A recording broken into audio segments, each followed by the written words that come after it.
sana. Rua sai marua rua sa tawa. Sheulai na bola sa danra. Wasei na bekani mataka.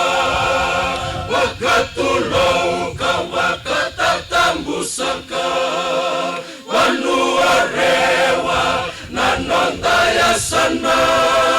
Naitiko-tiko wakaturanga. Narusa beirana gumarama. Rokotuin reketi beliu takindina. Rakalau ngatasau tuebe isinga. Nabune balu enukuni tambua. Yang rabitu nambai ni banua. Liu-liu sakani matanitu. Bula binakana itatoto katu. Tamindokai ni maindola wainai. Namoseni asana ekilai. Kemuni nawe kangu mai kumbuna. Namui lesi bentukuna.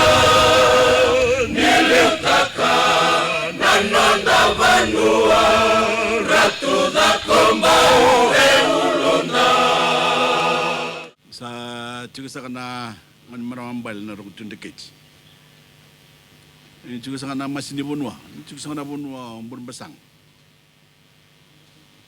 Nam sa tu nangon turang ni tal may juga sang may pakalungat tak nanonda songko na singili buniko. Isa ambulo minasak. Yang matakasangan ni ko sa bisa na uza may suba.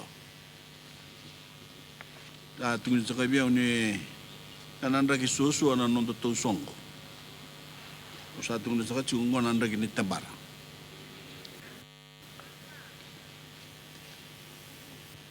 Na kanto kay sa kanina may nunggu may chiko mo lewe kemni. Na kena main dola sa kachu na bos niya sa naoreo. Ana lo mini korbo turang. Chiko maru takasana nang may chiko mo lewe kemni na lini buno reo.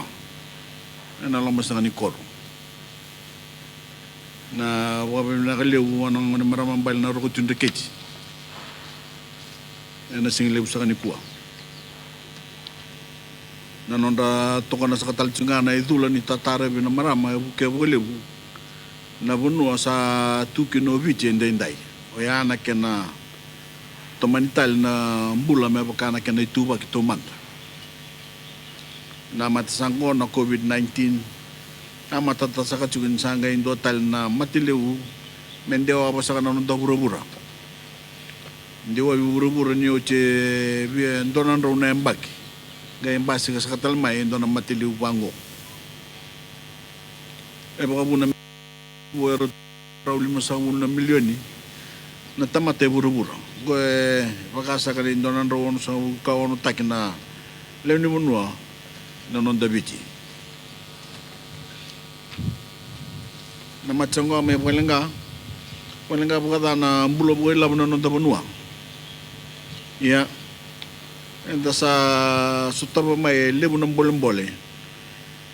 Lebu ng bolong-bole ni bulag sa ambuti na lamanta na yalo ni sasanga. Enangon na rinre. Enda lako turuma. Enangon na sa kandola bikin na yalo ni turbanua. Sana makin may tumbo ng bulo ko ilabo. Enangon na tabunua. Kinachin karua po hindi ba na pasende. Enang baik mo. Nani sa andol-dol sa nakatumbar song-song sa katu. Sa reo sa kamay po kaliliw na daw sa Ramanua. Sa randol-dol sa katal na hotel. Sa rakatakatikis sa katali. Indo ni wasiliw ni nandalo ni Banua. Ebi ronan raw $10 million sa umikina na tamatataka ka na laman ni ono nga na bulang. E na ronan duluro sa ulkurwa. Kapag tupatay ni kinanguna patanggo, e na yung bagsaudi. Tungin sa tungin ni dutong na bukas masa ka tungin ni rawat ni kanggo ni ena non data kata kabata Enangona dendre sa tapat yung ngo sa andon doon metakataka pa na matentu kanalo ni bunwa. Nanon robe bulu-bulu ti Rusia ke Ukraine. Wala nga sa wala mo nabito sa kini boli. Kabo na tumbo ni saw ni kakana. Tumbo ni saw ni wayway. Kena bakang bulong-bulong ng gel. E bakilay sa katalanganan ng dabunwa na kanaribu-ribu. E napakarong bukasawad, saka di ba kasakit ko na tunabo ni Lawa, kaministan ni Lawa, na itubo-tubo sa kabuhay Lawa ni Matintu. E pakarong tayo na itubo-tubo ko rin, meron ni Ukea, na linibunwa, e nangunang bolem-bole, ang dala ko duro matiko. Na Matintu, e na Ukea, na buwala itiko na nung raraw kabuhay Lawa, e nanim sa ngabulong dol ng dola, kautusom. Narong sa tuga na sulta lang ay doon rawal sa bulan dola. Ver na buke na social welfare. Uri sa kana pensin ker na ngoni buli na kornibul tordak. Gome na torire na lomani ono na bula. Yana bukus ngani tubuni saw ni way na matantu na soma sa katuga tin na pasyente na punta mundo ni basi. Ver keta na lini bunu erndo ba ngatak na bengarabingo. Na itubo-tubo sa ngo ay baru tangan matentu membalitir na lini bunwa era pangalang gay pagaraw na nabi kaya adu juga nonon da bunwa kene kuri sa tal tsunga na musik ni pagkatapata pa na rusang bulkan do na kakana kena tubo ni saw ni takadaka me baka keto sa ka di ba coach to na chung malwe kento sa kana yer na paglesile si na tamban ni labo tu mana sa kana na tubo-tubo ay lamang ko na singila mo ko meron na may mga matalata sa akin na mamatay lalay ni kinakadibag sa katsugo na ilabo na mataw sa uchi na tubo-tubo ay labo ibang ulay sa katalcho nga na taning un sala bubuo na kondon rin iway sa saba na bibang libo-libo tayo kina baka may nakatay kinambiyaw libo-libo ni ba kutukutuko. Baru kita lengan ngun salah, kamu tu kaya babalangin na si subsidy. Go yo kaca talcunga kina, na buno baturang ada. Na baru tak kena bebu gini wang kana fiberglass kena engine. Sa baung gitu kemuni, meni wili kasar mati lalai na tubu ela na tambaran sangat ni federal government kena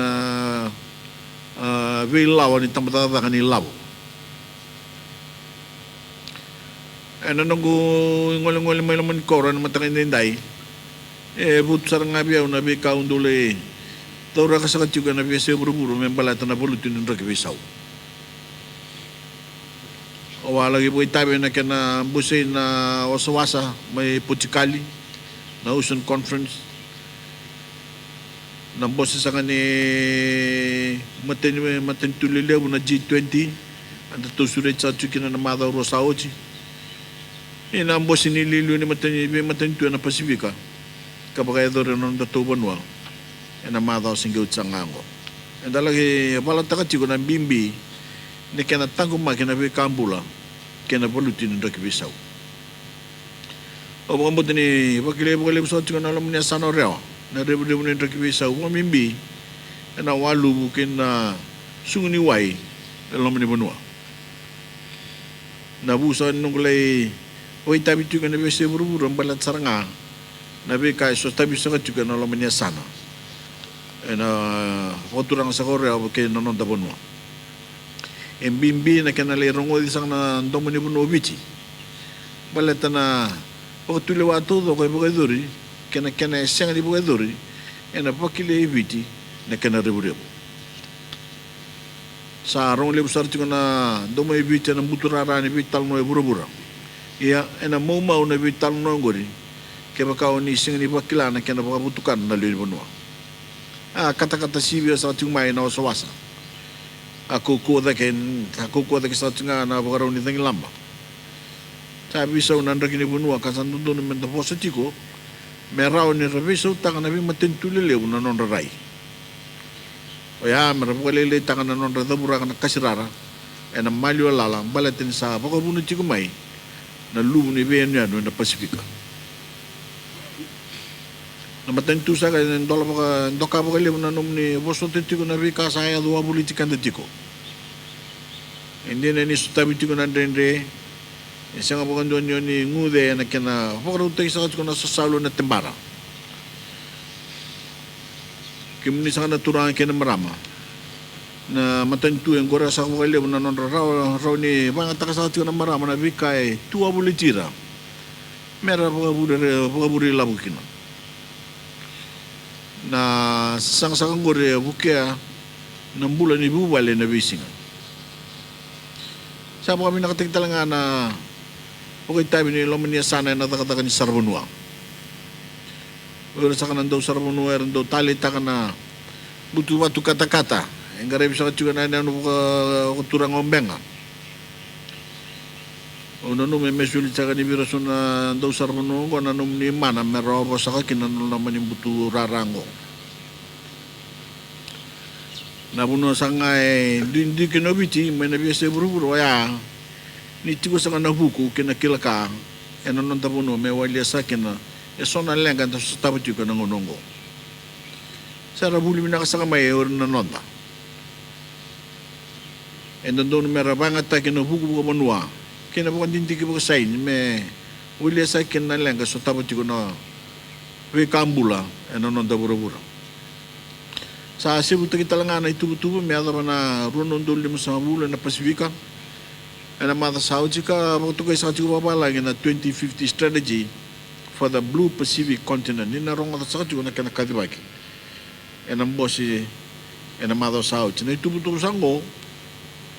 Ang nandun si mga kanasala merang muriya na may matentu na Pasifika. Kasi Chico na itabi, ni may matentu todo ko. Ang awas Pasifika. Ano mo na bang go, and doon naman da tu bata, min doon nga nando monda, kami da daka bata, may pagka nga, and doon nabubali. Nayabuko ko ang doon doon, naburo-muro sa ngo, matatamin na sa katyo, na nanda bubali. Nabiwa kanyo po bubali, meron ni koko kinanabunobiti. Mga nabuna sa mga naman ta kinanamatentu, kinabubali. Nabukay na maramang, and then daw ba during business bibu kan be babal taki kapag raw takatalangan na bibu kinabuli ne wal nila ngay biti en ngonongo iti usanga en bubal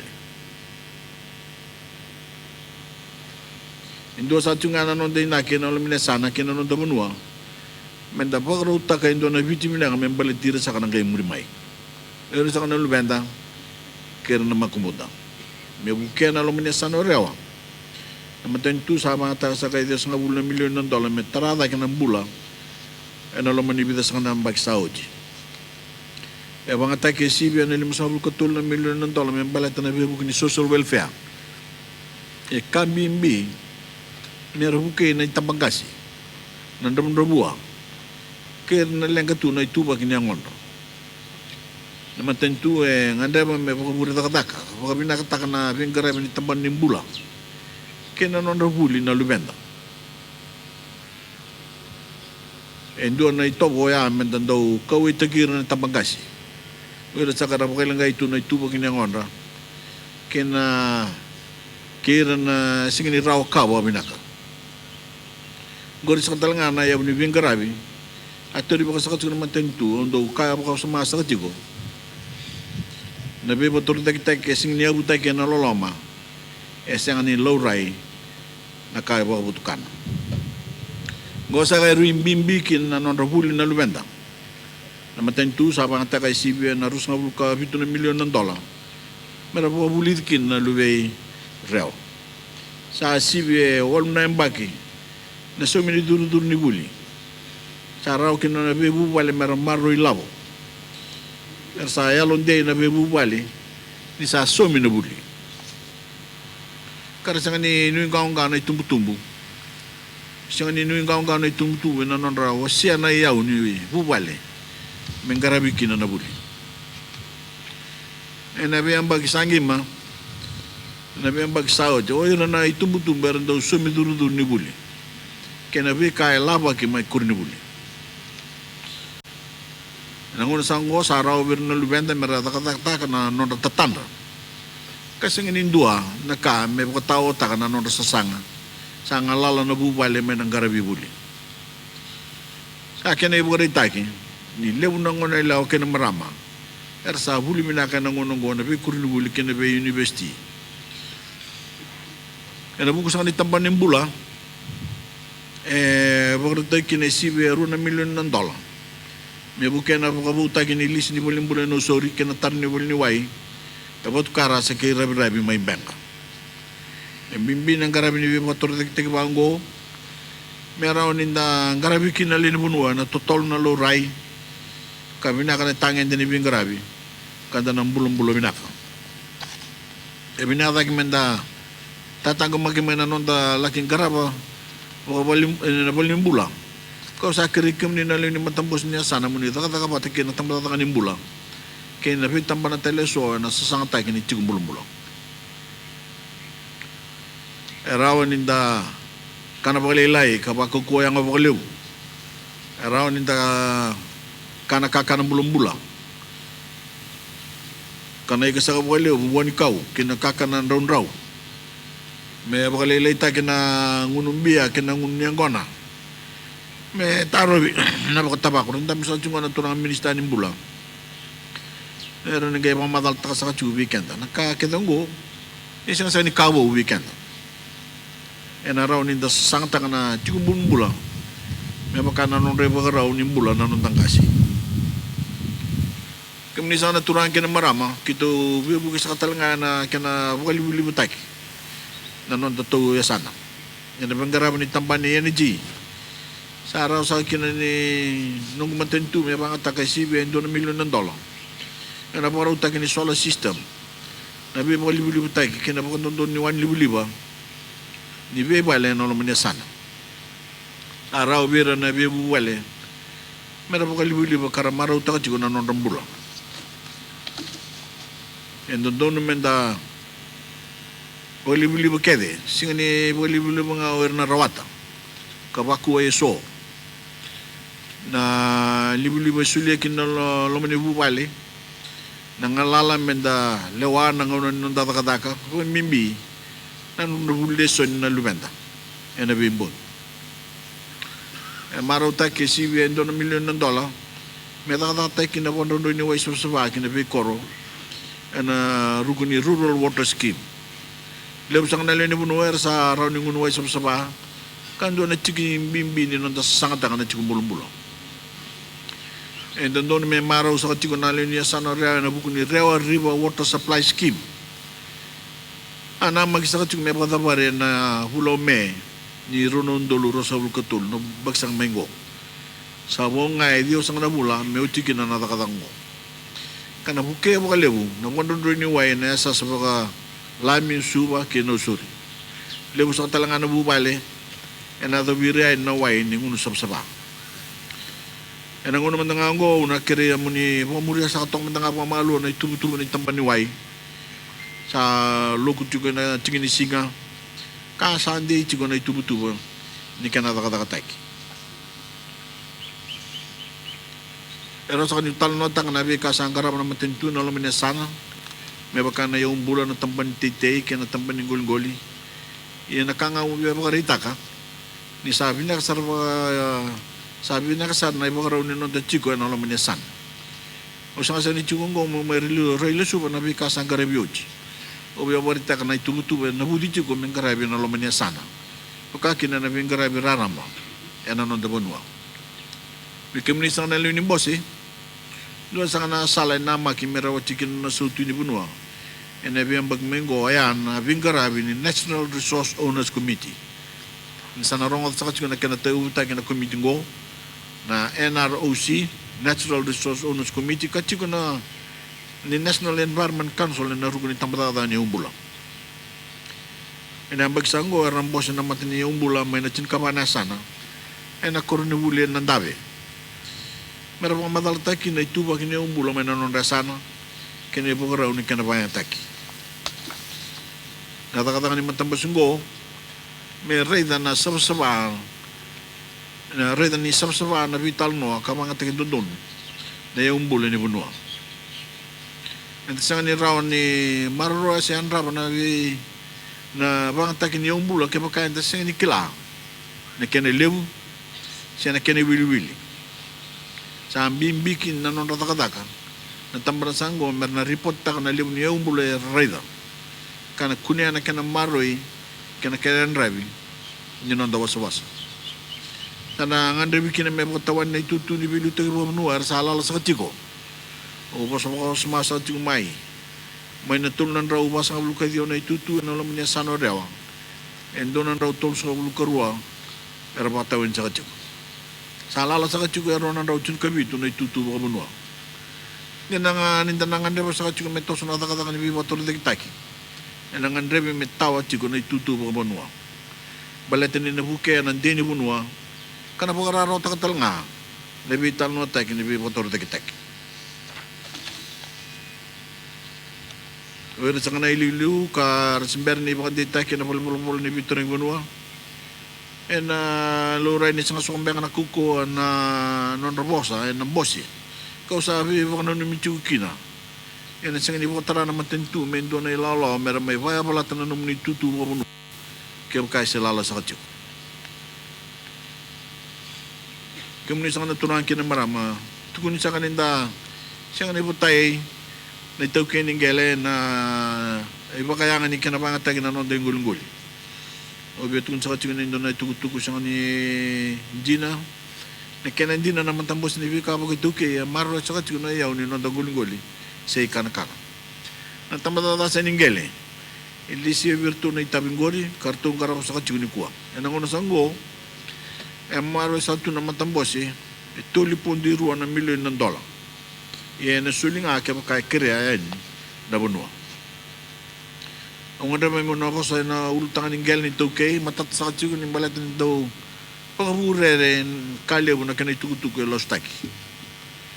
Yan ang unang sanggo, maroy kaya nga bukali mo ng gel ni Tokay, weekend na ni Tokay. And day sa katiko na nung nito ka na nung ninggel. Siyang nindo na tigyan na kautan. Kana siyang nimbuko din na nung nitutu baka tawke ninggel.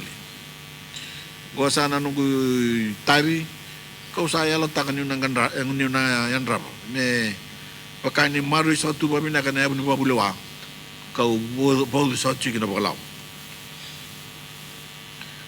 Nirongal sa chikin na matintu, sabon doon yan, alaw ni Jose mo tutupat na nilisi na ronong dulcin kandua. Sa araw bira kita na limang tanggal yar bola itu ane bola kambul na merawa sebo tutubat na bola nilisi. Enang una sanggo yang maru itu na tambatan ni gel maru 500 karuan $1 million. Na non ray labo ya bas ngabul kabitu na undol na ngone kalele na non ray baki. Baki ni bula may na tin kawalu. 500 karuan $1 million. Na itu betul banggo na bureso na ngone itu kay meron butun yaw, meron milyoner. Karena raw ni trator na non resente ni sayang bagitsin kawan. Meron garabakin na non rambula.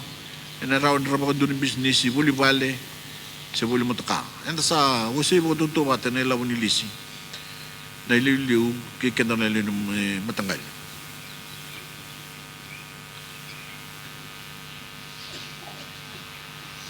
Isang wal sa nga ni Maroy na nung ninggeli ko mo sa tsukin na yung karay tal nga na iwali-wali binaka ikinatakatakatakin may round yun ni Maraw Taka na iba kaya nga ninggeli kito na mimbita katakasi ko na butay mo katutubat ni Lisi may awak sa kakina wala na maramang kirna tambangon ebides ako na madaw sa $8 bay ruwan na tsukin ni babalitain na subdivision noon na sa nga na ito kaya ninggeli may bunda kita wo ni na reda sa chung ba kan tambay chung na pepa ka bolay sa chung ko na newspaper go nang gele ni Tokay karapa kila na kinabina ko ni Tokay ni gele ko sa bawang giti kemni ni Tokay ni gele no lumnya sana mita ta bata meraw na inda ba di ba kin business na num ni gele kamu ni ba kila na kanayang dole usong nang ngonon dan do vital no ta tu no non dan gele na kinibayang siya nga sa katuna kanitiri-tiri-bu. Nabitas ka na yung magsaw, sa ating mga sa ating mga matintu, na kinasuli kami na ito kinigel na ilaw. Na kinapo kami nakatagin na nung ninggel, may daka sa kinabukan business. sa bebe dio sa kana tunangan ni Bonua sa mga takasakas ko non regelen na tutusango kito sa kasi libin ng kata mo ni token nga ng gele kasi nga nito kata iya mo ni token ng gele kabanga tangan meron yun ni wakila na kinabinaka kinano mo ni bulo kito binakatsa may paborila bo bikam ni nano mo ni gele kemuni kinano mo ni kaw adios sa kana bos niya sana kawabulang do kay sa chicken no tuto na sa chicken na kadi ba kini tugu-tugu lo sta kini balata ng gel ni toke nangangaro ni sa chicken na vital nongo